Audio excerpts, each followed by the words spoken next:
it is probably about a month, I think, isn't it, since the first big EU reset summit between the UK and Brussels, which was held in London, Lancaster House.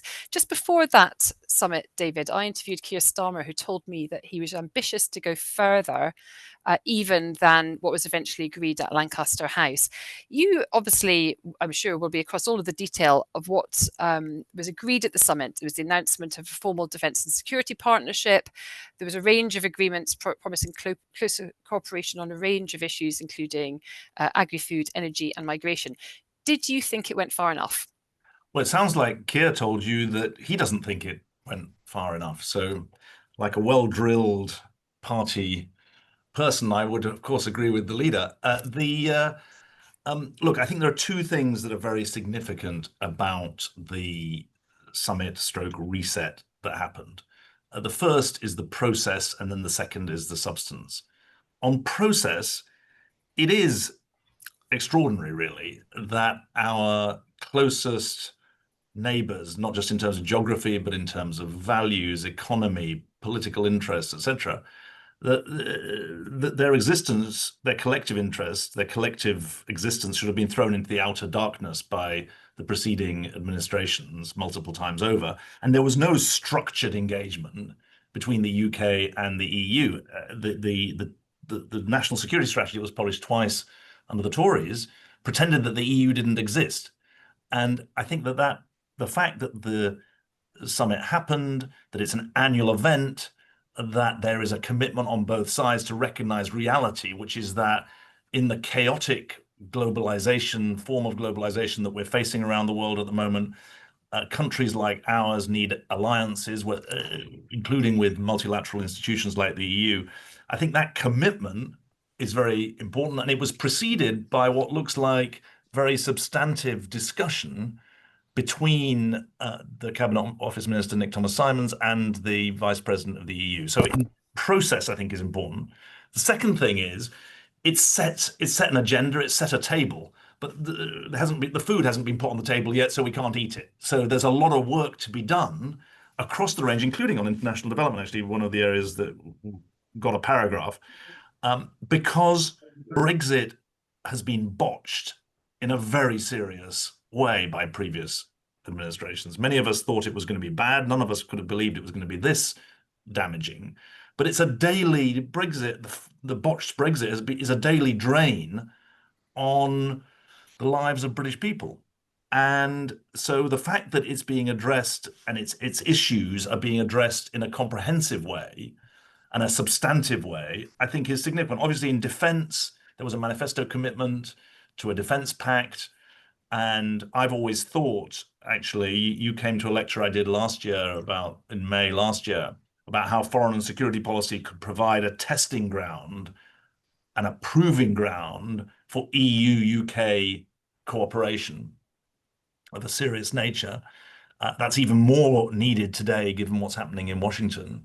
But I think it certainly shouldn't be confined to that. And what the agenda that was set out at the summit did was lay out quite how comprehensive the interest of the UK is in much deeper, more serious engagement with the European Union. And this is an important point, the EU has its own interests, which include closer cooperation with the UK. And so I think that both for process reasons and for substantive reasons, it was important. But of course, I want to see it go further to deliver more, because economic relations with the EU remain the cheapest way to help boost the growth rate. Security relations with the EU remain the most obvious way to balance out what has become really quite systematic Russian aggression and transgression. And in a whole range of social and cultural fields, there's an enormous amount to be gained. So you say that the agreement which was struck, which will obviously be revisited every year, was substantive. But one of the criticisms of it, actually, from a lot of people, is actually it's not, that it's actually just tinkering, doing the minimum possible, because Labour has ruled out already in its manifesto rejoining the single market and the customs union, the two biggest ways of of improving that economic growth that you mentioned, and also on freedom of movement. So given those red lines, how far can that reset really go? Oh, I think it can go quite a long way. I mean, I think about cooperation being about coordination, about collaboration, and about mutual contribution. There are sort of three levels of cooperation, ranging from just alignment of interests to much deeper joint work. I think there was an example of this week with the linkage of the UK to the emissions trading scheme, which is contributing to the net zero, but also to the reduction in energy bills. So I think there's quite a long way that what one can imagine going. And there are two reasons. Well, there's one big reason for this. The world has changed, and it's changed since November, and especially changed since January the 20th. I think it's interesting. President Trump obviously doesn't disguise his contempt for what he perceives to be the purposes of the European Union, but he also doesn't disguise his respect for the European Union. He sees it as a big and serious player, even though his version of the history of it, which is that it was created to do in the United States, doesn't accord with my version of European history. But I think there's respect there. Actually, it's interesting. He attacks his predecessors for not negotiating a good enough deal with the EU. So the respect for the EU is built in there. But the world has changed. I mean, when America decides to use hard power, as it has in the last 3 or 4 days, it's the dispositive power in the world. But at the same time, we know from the Trump administration, it wants to do less in the world. It's withdrawing from a whole range of international agreements. And my take is that that changed world, economically, politically, in some ways socially, certainly multilaterally, makes the EU an even more vital partner for the UK. And at some point in this discussion, we should talk about the big global forces that make the UK and the EU even more important partners than they were before. Yeah, and we will get onto that, but I just wanted to quickly stick with the domestic for a minute, because it's clear you want the relationship to be closer, and there are plenty of people in government privately who would like the relationship to be closer than it's already been set out. But the political realities of domestic politics prevent that, don't they? There is no way that this government, probably even were it to win a second term, is likely to go near those red lines because of the threat of reform, because of what it regards as it is so cautious about sort of what some in government regard as the political toxicity of reopening Brexit. I mean, there are two things. First of all, you asked me how far could the UK go while respecting the red lines, which was a very respectful way of asking the question. And I said it could go a long way. And I gave you some examples of how it could go a long way. So the first thing is, let's deliver on the long way that we can go within the constraints that we've set on ourselves. The second thing, though, that I think is really important on this is that in the end, there are very few of us British citizens who are obsessed with the theology of the European Union and our relationship to it. On both sides, there are for and against. What really matters to people, and the government has set itself out to be a very pragmatic government, is what does it deliver? And I think that the argument about the future relationship of the UK to the EU across the range of fields is going to be about what can we deliver for each other, not what's the theology that is guiding us. And there are huge debates going on within the EU, let's not forget, about how they should organize themselves for the future. Huge debates about how they recognize this changed geopolitical landscape, how they recognize more autonomy for Europe in a changed transatlantic alliance, in a changed global situation. And those are the same questions that we're having to ask in the UK. And my view is that the real interest of the British electorate is a pragmatic one, not a theological one. And that's, I think, should encourage the government in that doing the right thing is still the right thing. Yeah, and the polling does appear to bear that out. But let's get on to that that sort of geopolitical element that you mentioned. You've already obviously touched on Donald Trump and his view of the the European Union. He's not the only one in the US administration that obviously has very strong views on the EU. JD Vance shocked a lot of people, I think, at the Munich Security Conference when he criticised the UK in particular, but also more broadly the sort of the Western European approach. Given those shifts in US policy under the Trump administration, how do we as a country, the UK, navigate them? And do you think that despite what Keir Starmer says, there will come a moment where we have to pick a side? Well, I think that the art of politics today is to pick many sides. That's such a politician's answer. No, it's not a politician's answer. It's maybe an ex-politician's answer. But here, let me explain to you why. I think this is a really important point. We're moving into a multi-aligned world, not a multipolar world. And I've kind of shifted my own position. If you go back to what I was saying 15 years ago, I might have said, look, there are going to be three big blocks in the world. There'll be a European bloc, there'll be an American bloc, and there'll be a Chinese bloc. And this is when we were in the European Union. And I would be saying we've got to maximize our influence inside the EU. I think that the analysis today is different. It's not multipolar with fixed relationships between 4 or 5 key power nodes. There are 12 or 15 different key power nodes around the world.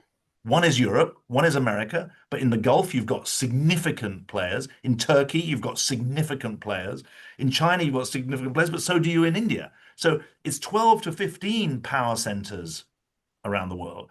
And for a country like Britain, which doesn't have scale in the way that a country like the US or a country like India or a country like China has, more than 1 billion people, those the last two, and it doesn't have the wealth per head of a Saudi Arabia or a United Arab Emirates.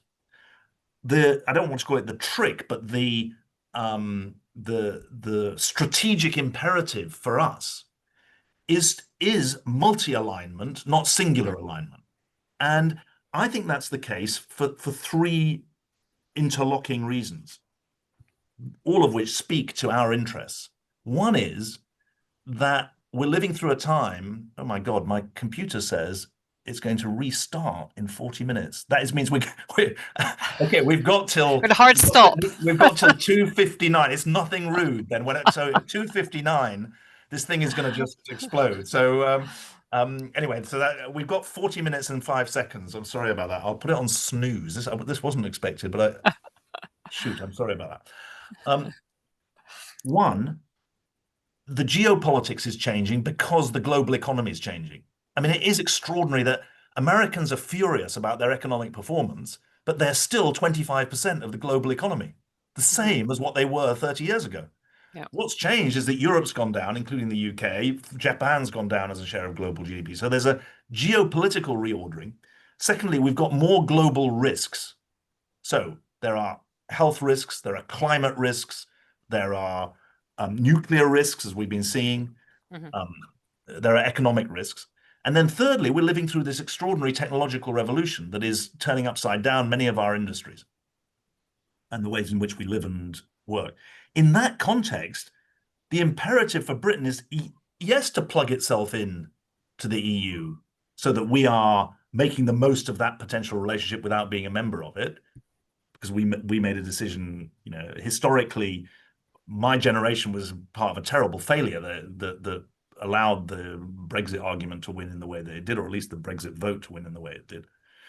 But does that mean we should then unplug ourselves from the US, which was your question? No, I don't think it does. Does it mean we should unplug ourselves from China? No, I don't think it does. So, whoops, you're suffering. No, this is the House of Commons' energy-saving measures. Keep talking. I'm going to wave my arms in the air. Okay. Please forgive me. So my argument is it's a multi-aligned world. And in that multi-aligned world where you've got these 3 great forces going on, geopolitical fragmentation, greater global public risks, technological revolution, it's massively in our interests to go with that multi-alignment where values are important, but geography still matters significantly, interests still matter, and where we don't have the option of saying, well, we're going to wait for the global system to work, 193 countries cooperating together. We should be working for that. But we can't wait for that because we'll never get anything done. We've got to plug into places that share our interests and values. Now, you talked at the beginning a bit about the defence and security cooperation that we've had with the European Union in particular. But of course, the NATO summit is kicking off today. Keir Starmer's just travelled over there. Donald Trump is on his way if he's not already landed. There's pressure within NATO to increase defence spending up to 5% of GDP. Obviously, that includes 1.5% for infrastructure and security. But nevertheless, there are big demands on NATO members to increase their defence spend, not least as a response to Donald Trump's view, arguably justified, that America's pulled its weight more than the other NATO members. But what do you think that we can do in the context of Europe, as opposed to NATO, to strengthen our own defence, our own security, which we've seen so clearly the importance of in the last couple of years with the Ukraine conflict raging on Europe's borders, and sort of new types of warfare, cyber war, and so on, happening on our soil?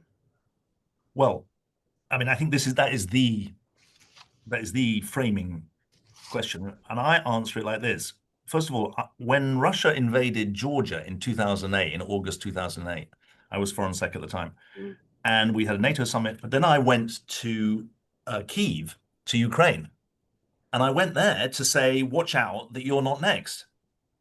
And I quoted a man called George Kennan, who wrote the famous secret telegram from Moscow in 1947, published in Foreign Affairs magazine.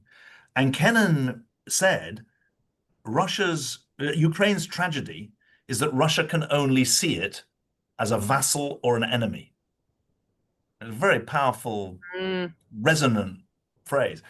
And I said then, because Medvedev was the president of Russia at the time, he said, we don't want a new Cold War.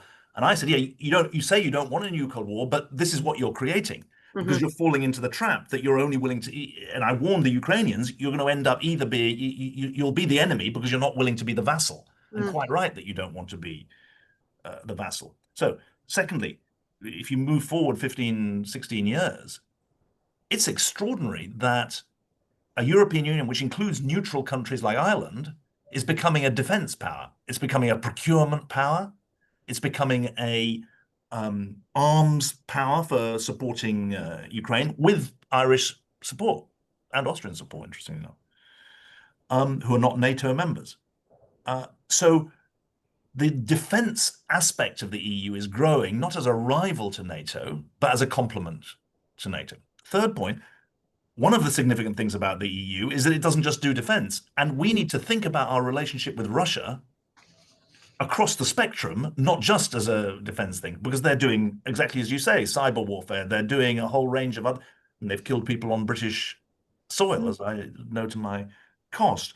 So you've got an imperative, I would say, for us not to confine our relationship with, not to confine our security relationship to NATO. We need the broad spectrum of European capacities, and we need to contribute to it. So what the government are saying they're going to do in respect of money laundering in London, that's a significant contribution to our security and to European security. And I always say to people, in a way, it's easy to have a Ukraine policy. It's much harder to have a Russia policy. Yeah. And we actually need a Russia strategy, we, the Europeans. And I think actually the Americans aren't ready to, quote unquote, pull out of Europe, but they are definitely determined to rebalance their security priorities between Europe and the Pacific.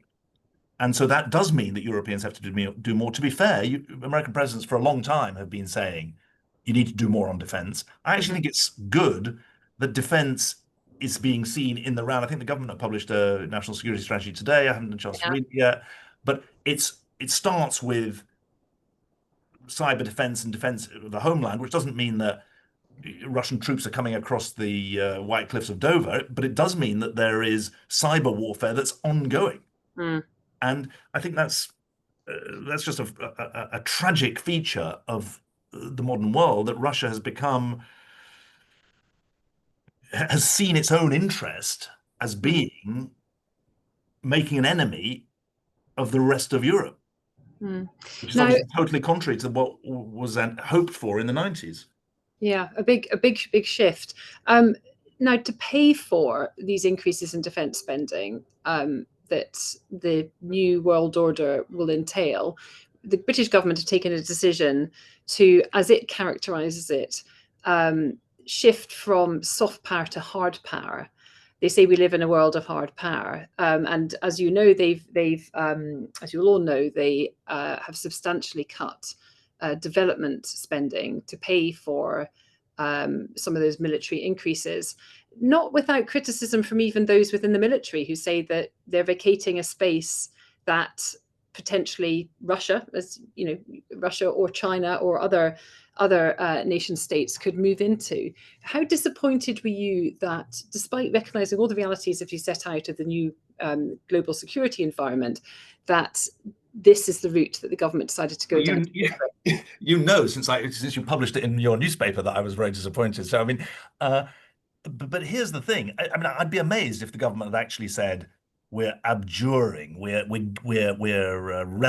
abandoning soft power for hard power. It was clearly a funding switch, which, let's be clear, was much more significant on the aid side than it is on the defense side, because £6 billion is a hell of a lot of the aid budget, but Yep. it's 10% of the defense budget. And my view is and remains, and actually the government, I think, have a soft power council. So I don't think they do. I don't think they'd accept that they're abandoning. Well, some of the people on it aren't that happy. Say again? Some of the people on it aren't that All happy. right, good. Well, You need the Guardian soft power series from 2 weekends ago. Oh, I see. I mean, so my view is, first, our aid budget is there, first of all, for a moral reason. That when people are living on less than $2.15 a day, so £1.50 a day, whatever the straitened circumstances in the richer parts of the world, Mm-hmm. we have moral obligations. So I think that's important to say that. But secondly, I think it's strategic because nature abhors a vacuum. I'm just back from Syria. We, including Britain, sustained humanitarian support in Syria, including in rebel-held areas where we were working. And my God, actually, if you go to the hospitals in the formerly rebel-held parts of Syria, northwest of Syria, and compare them to the government-held areas where the UN and the Assad regime were working, it's actually better in the rebel-held areas. And when I went to see the president of Syria, President al-Sharaa, after meeting our staff and things, he says, "Well, we know that your organization was there all the way through."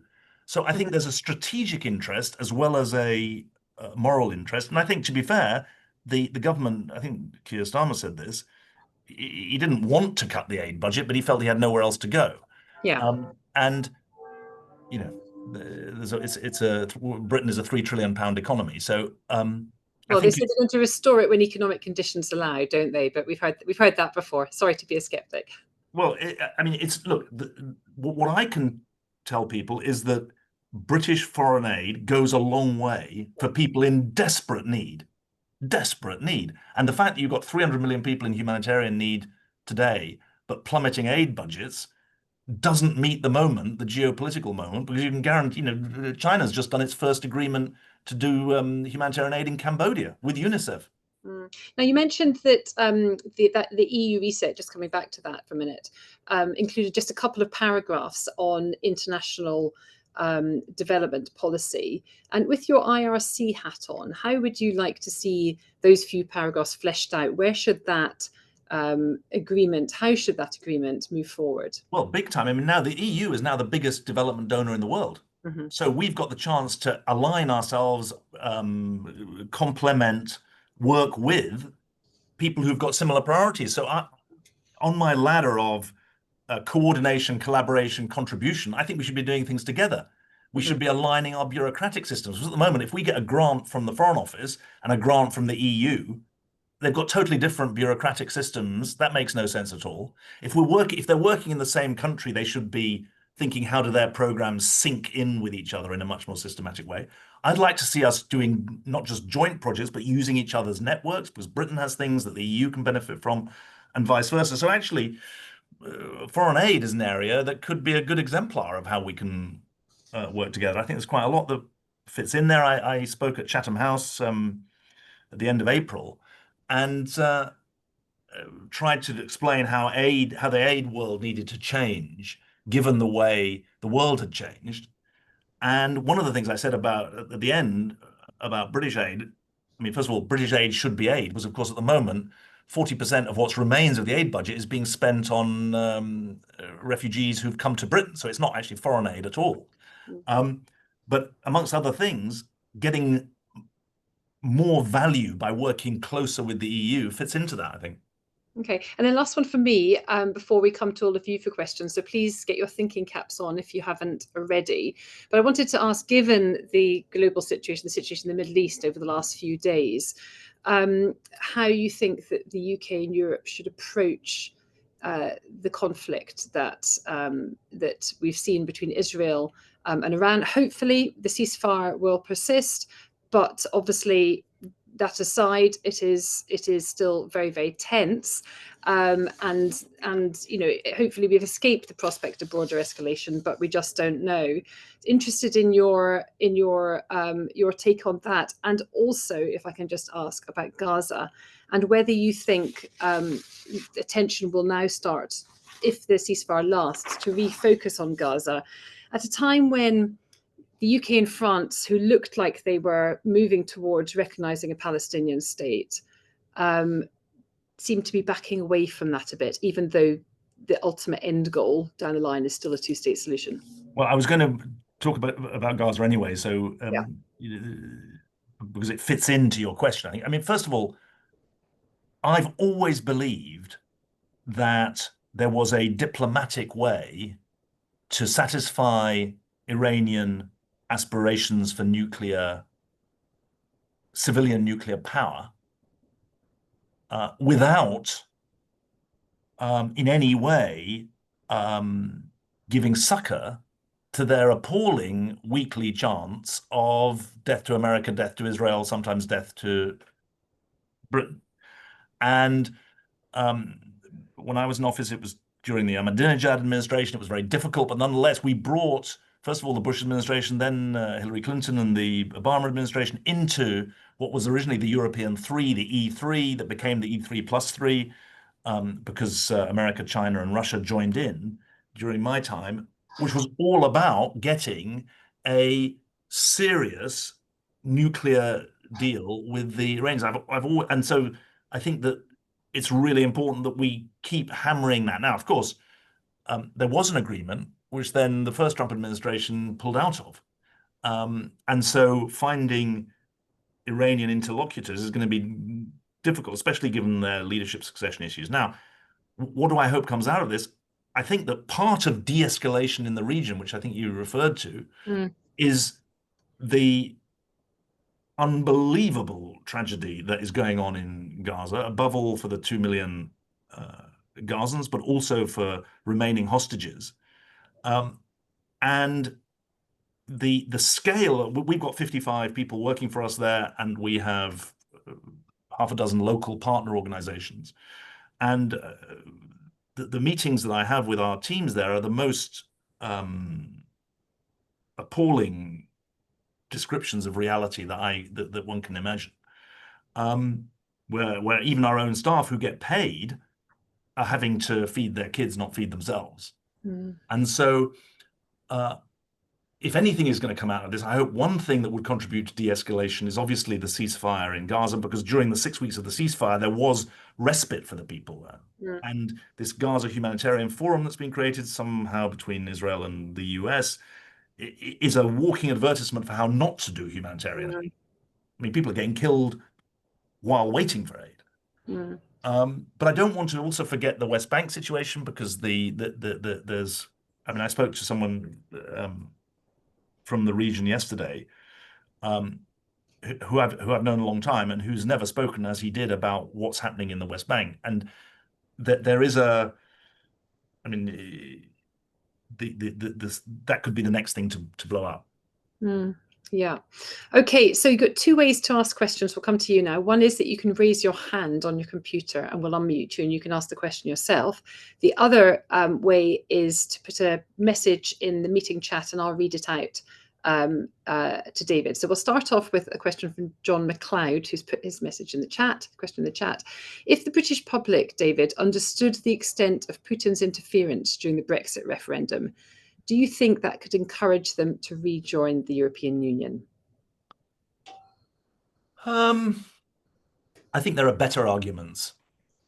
I mean, I think there are better arguments about our relationship with Europe. And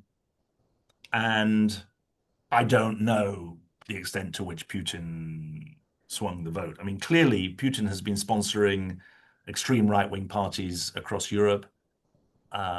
He's been a malign influence in all sorts of ways. But I think that when it comes to arguing through the case for Britain's better relations with the EU, I think there are forward-looking arguments rather than relitigation of the referendum. Okay, I'm going to come to Richard Corbett now. Richard, you're going to have to unmute, please.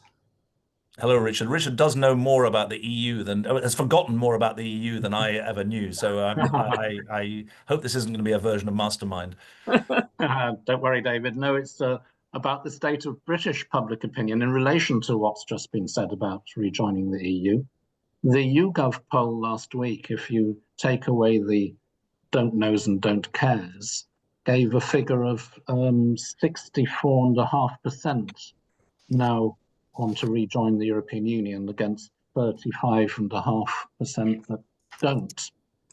Given that this trend in public opinion, which has been very slow but steady, it continues to gradually go up incrementally and probably will continue to do so if you look at what's driving it, which is a mixture of demographic factors and of Leave voters who weren't gung-ho Brexiteers who are now realizing that Brexit bears no resemblance to what was promised by the Leave campaign. Those factors are likely to continue. Should this not make it easier for the government to be a little bit less cautious in its approach to the resets and eventually reconsidering the red lines which were promised in the election campaign, perhaps rashly, because we have a history of losing elections we're expected to win, and so we were ultra cautious on this and a few other matters, but that is what's now holding us back, and we need to go further for economic and political reasons that have been mentioned already.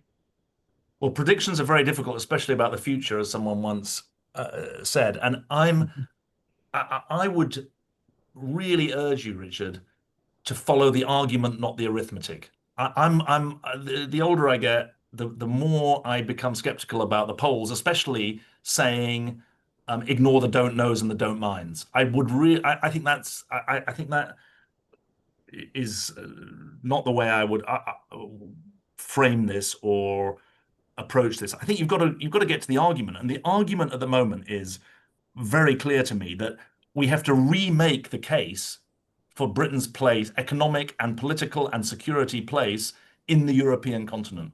And that's the argument that I would be making. And so I would stick to the arguments. I think that reductionist arguments based on polls are not always leave me a bit cold. A, because you can't believe the polls, and B, because the polls show that now is the time to make the argument. Well, then over to you to make the argument. I mean, I think the way I would make the argument for the position that I've been articulating at the moment is that there needs to be a proving ground for Britain's benefit of different kind of engagement with the European Union. And at the moment, that's from outside. You can make the argument that it should no longer be outside, but I think we've got to take seriously the starting point of many of our fellow citizens who want things to be better and want to understand how they can be made better.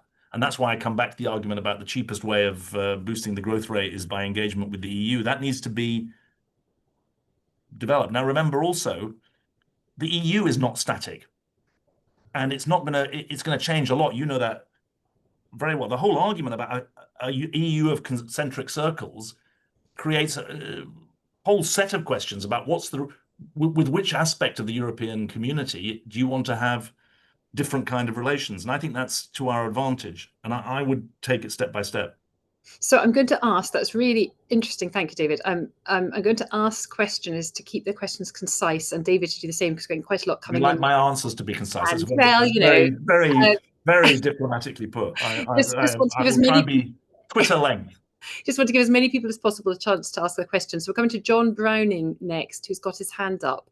Can we unmute you, John? Yeah, thank you very much, Pippa, and David. Really good to hear you talking here.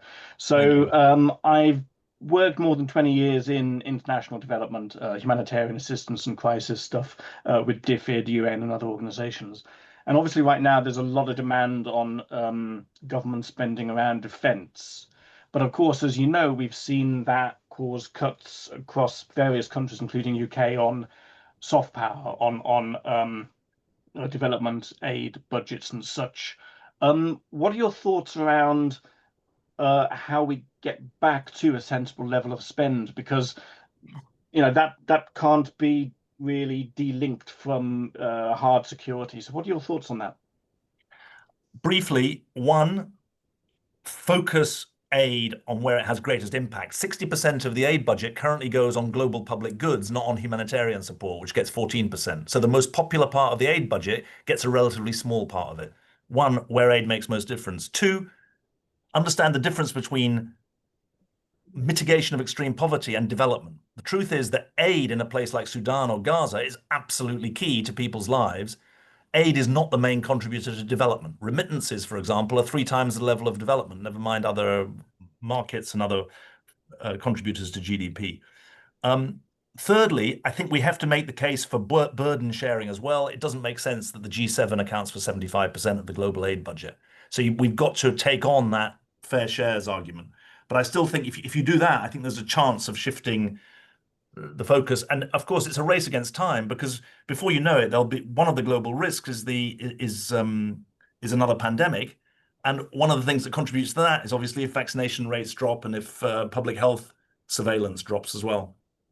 I'm going to come to, thank you. I'm going to come to Richard Brinton's question in the messages. It's quite a long one, but I'll summarise it quickly if I can, which is, would joining the Schengen area be a possibility for Britain in spite of the Prime Minister's resistance to freedom of movement? He sets out the benefits of it, the benefits to growth, ending illegal migration, because of course borders are open, saving on border administration, youth mobility and so on, but does recognise that politically the right would be up in arms. And he asks whether Schengen would require political courage, and does Labour have it? Well, I don't think it would be sensible, to be honest, because first of all, when Schengen worked, it worked on the basis of everyone having an ID card, which we don't have yet. I mean, I've never understood the argument against ID cards, to be honest. But the second thing is, Schengen's in retreat itself. So there isn't a Schengen agreement to join in the same way.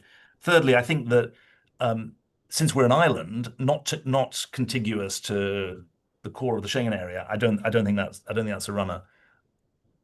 Okay, I'm going to come to Ben Hartley now, please. Thanks, Pippa. Thanks, David. You mentioned a couple of times, David, about how closer links with the EU are vital to growth, and obviously the growth mission was it's the #1 mission, featured heavily in the campaign. Why do you think the sort of narrative around that hasn't changed? The narrative still seems to be, let's keep our distance from Europe. I think the EU summit was probably an exception to that. But there seems to be a strong mandate for the government to say, well, yes, we will pursue closer links because we said we'd deliver economic growth, and that's the surest way to do that. Is it a fear of reform sort of in the background, do you think?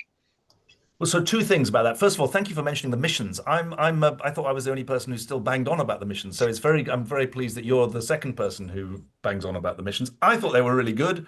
I think I've seen for myself how government can succumb to departmentalitis and governmentalitis, and which was a book written by Gerald Kaufman many years ago about how governments can trip themselves up. So I thought the missions were animating and empowering and energizing. And so I hope that they do still figure. I think it's a bit unfair to say that it hasn't, that the European side of the story doesn't feature in the economic story. From my point of view, austerity, Brexit, COVID, we're paying the price of those today, and we're paying the price of them every day. There's now a big red line on my thing which says, oh no, I've still got 12 minutes and 22 seconds, so I'm okay. I'm not the right person to ask, though, why is the government not doing X? Because they can answer for themselves. And I think that the diagnosis, I've seen Rachel and others do the diagnosis pretty clearly. I don't know about most recently, but as I say, Ed's thing on Monday Monday was yesterday, had a strong link to the European ETS on economic grounds. So I think that what matters is that we tell the truth, which is that Europe is still our largest trading partner. It's still vital to our economic interests, European supply chains. I think people don't understand this, and that's true here as well. Intermediate goods, the contributors towards making a good, are the vast bulk of global trade.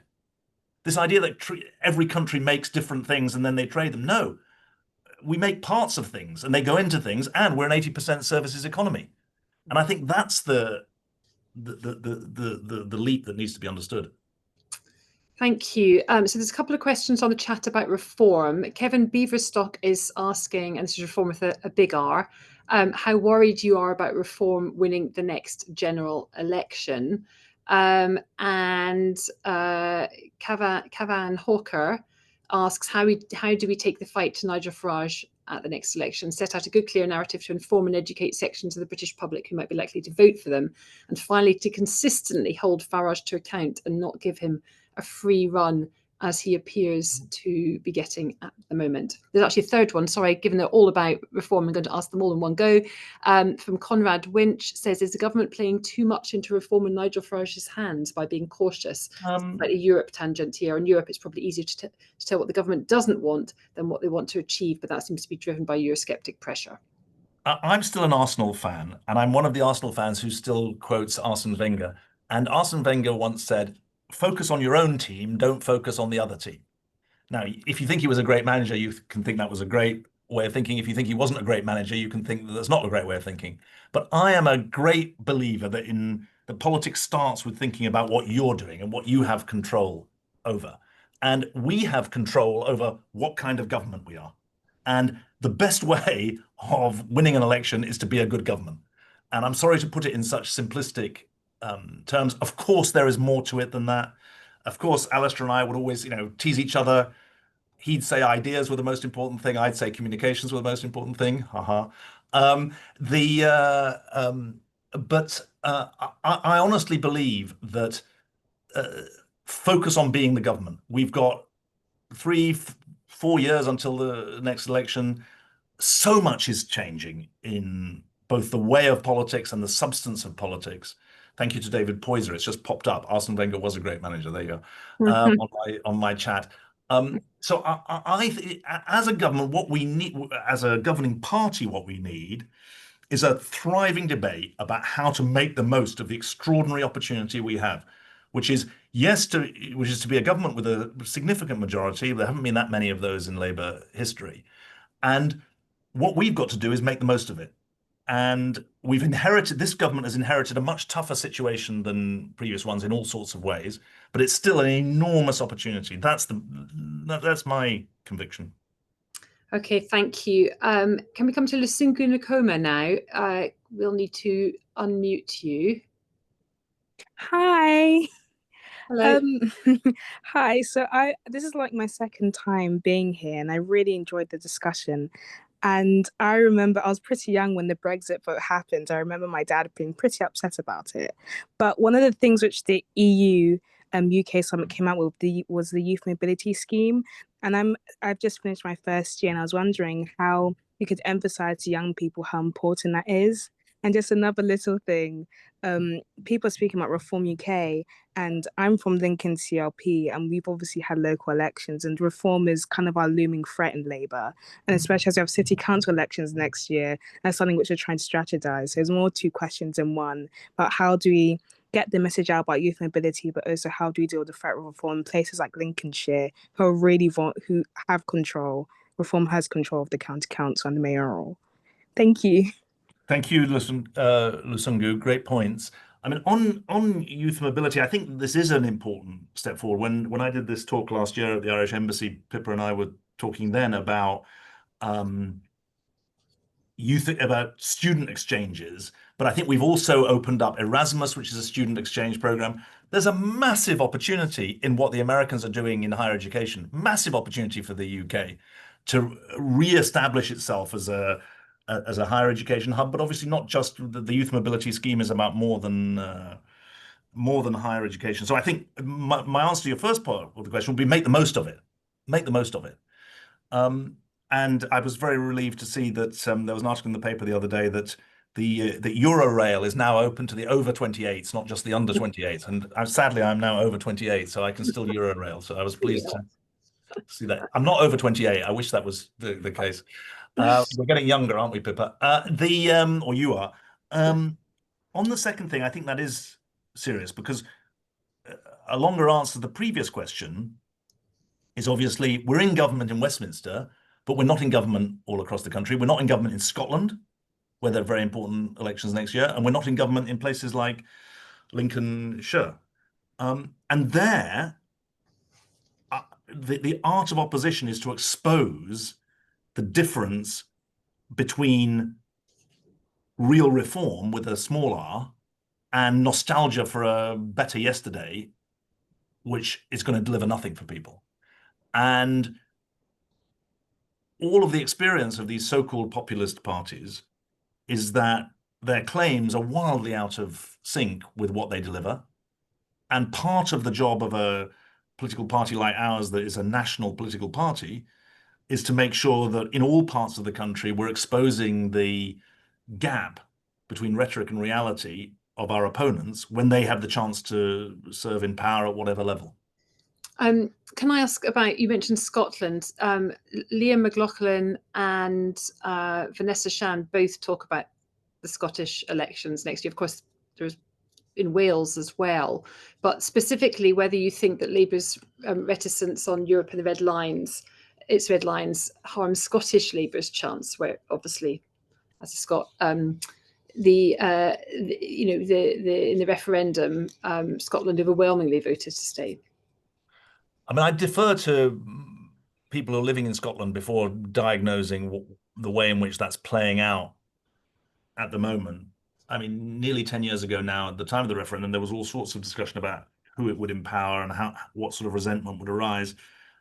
I defer to those who are on the ground. I would guess, I mean, the SNP have been in power for 10 years now, and so, or longer, 14 years. So I would think that the election is a referendum on their record more than anything else. Mm-hmm. Okay, and there's got time for a couple more. I'm keeping an eye on the clock. Yes, 4 minutes 20 it is now. I mean, it's got this big red thing across my screen, so I hope it doesn't mean that the computer blows up in my face. I certainly hope not. Mark English is asking, how can the UK attract investment and thus sustain growth without American wealth, Chinese low costs, or the competitive advantage of being in the single market? I missed the first part, sorry. How can the UK attract investment and thus sustain growth? Obviously, the government's this is where, by being an attractive, stable, law-abiding, profitable place for investment. And that takes skills policy, immigration policy, capital markets policy, but it also takes the rule of law and it takes supportive government policy. And actually, the change that Rachel Reeves made in last year's budget to the fiscal rules that's enabling the investment in transport infrastructure, other projects, that's an important part of the bargain that internationally mobile capital wants. And I think there is a real opportunity in Britain. Also, this point that American science is under siege is a massive opportunity for us. Mm-hmm. Yeah, and on the States again, do you, and I'm sneaking one of my own in here, I'm interested to know, you've lived in the States, worked in the States, do you think that we, and by we I mean the UK and Europe, misread Donald Trump? Well, I don't know how you read it, but I mean, I think that the scale of his ambition stroke revolution is being underestimated. Mm-hmm. The depth of feeling across all the strands of the America Great movement for the last 30 years have been a disaster for America, and they're determined to do the absolute opposite of the last 30 years, notwithstanding what's happened in the last few days. That is very, very deeply felt. And someone wrote, a very clever guy called Ivan Krastev, he did an interview and he said that the Trump movement is united in the belief that globalization has stolen from America, and they are determined to be the architects of deglobalization. Mm-hmm. Now, I think what they're actually doing is withdrawing themselves, which is a slightly different thing. I think we're heading for chaotic globalization, not deglobalization. But I think that there is an underestimate of this outside the US, and even in some parts within the US, of the scale of the change that they want to make. And you can say all sorts of things about the last 30 years of American political leadership, but the scale of the revolution that he is undertaking is not to be underestimated. I'm going to come one last one on the European Union. If you can keep your answer to a minute and give us 20 seconds at the end just to say goodbye to you, that'd be great. Okay.